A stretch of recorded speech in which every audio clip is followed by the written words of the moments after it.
In the past few minutes, the White House Press Secretary Caroline Leavitt has said that the U.S. would take 4 to 6 weeks to complete operations in Iran. Leavitt also tried to reassure reporters on the increasing concern over U.S. munitions stockpiles ahead of Donald Trump's meeting with defense contractors later today. As the president has maintained, we have more than enough ammunition, weapons, stockpiles to achieve the objectives of Operation Epic Fury and beyond. Well, Henry Olsen is a senior fellow at the Ethics and Public Policy Center based in Washington, D.C. He joins us live now. Welcome to the program. I just want to get your reaction to what Caroline Leavitt just said in the past few minutes, saying that the U.S. could take 4 to 6 weeks to complete their operations in Iran. What would that mean for the American public? Well, what it would mean for the American public is increase in gas prices. Gas prices are already up close to 10% in the United States since the beginning of the war. It'll probably go up. It certainly also means continued news about the war will drown out other news, which means neither the president will be able to focus on the domestic agenda, nor will the Democrats be able to make their charges. This will be all war, 24/7, at least for as long as the duration, which looks to be at least through Easter. And with regards to Donald Trump's polls before this war on Iran started, they were quite low.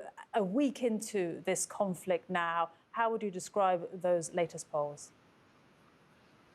So far, the president's job approval has neither gone up nor down. The approval with respect to the war roughly tracks his job approval ratings, which is to say about 43% of Americans approve of the attack on Iran. About 43% had approved of his job performance before the attack on Iran.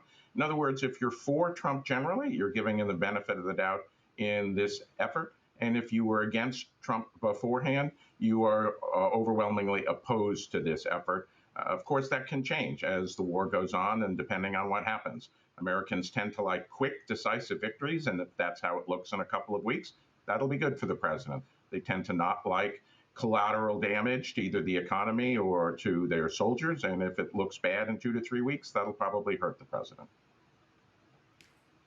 And Henry, what if this is a forever war? What if this is another Iraq? What if this is another Afghanistan? Because it looks like the US is applying the template that they used on Venezuela. What if that template doesn't work here? Yeah, well, it's quite clear that Americans do not want another forever war. They do not want to be occupying Iran with significant numbers of troops. They do not want to be bombing Iran by the end of the year. They want this over. There was a poll from the CBS News that showed that approval of the war was directly tied to its length. If people thought that it was going to take years, the people who thought it would take years were overwhelmingly opposed to the war. The people who thought it would be over in just a few days or weeks were overwhelmingly supportive. If we're talking about this war and American troops being shot at and occupying Iranian cities in July and August, that will be very bad for the president. Henry, we'll leave it there. Thank you very much indeed. Henry Olsen, really appreciate your time and your insights on this topic. Live there from Washington, D.C. Thank you.